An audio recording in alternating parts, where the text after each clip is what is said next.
مردک ای مردک مردک کار کردستی زنک جان وای کارچکا پوست کردم ریزه کردم پیاز پوست کردم گوشت ریزه کردم چیکار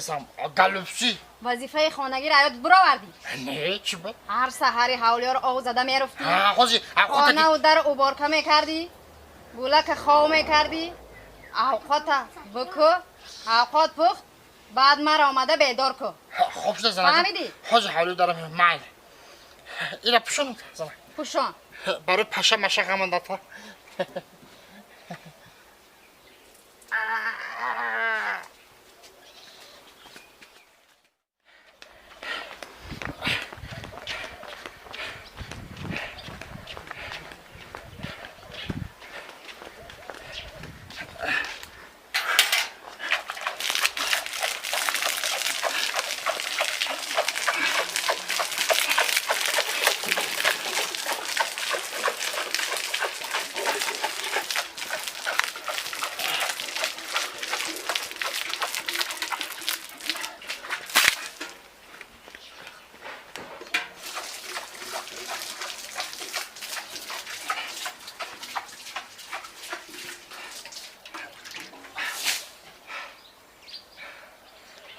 تشکت بزنم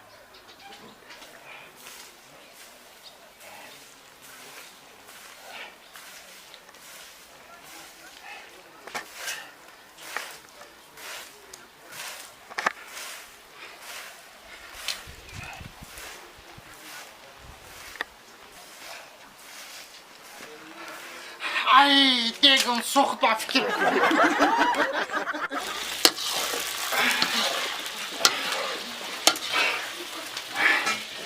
اول قشن میکنیم بعد گلوپسی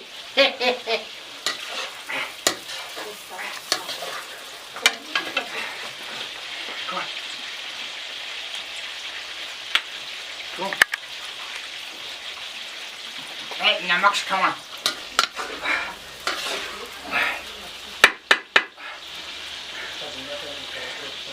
تو کمه خود کنم چای کنم یه بیوز بشون بودن گوارا کنم حوالی برو ای خیلی میشوه میرم دا جو بخوش تقسم میشه کم یکشمش جانم خلاص توکلم بخدا یا ایلا لازی یا اولی لازی نه خود نسوزم خیلی بابا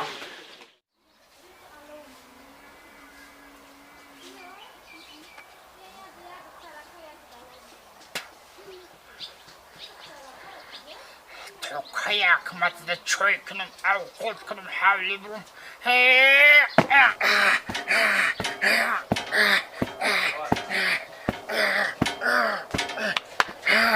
مردک کیلجه چیگه پیجاگه مرا فوتبال کردستی کم دشمن شما تکسری شما را به درجه سخت دختایی که سر شما درک نگفتا انا من همه را زدستم که ملایم شما بر روحت خواه کنه زنک جان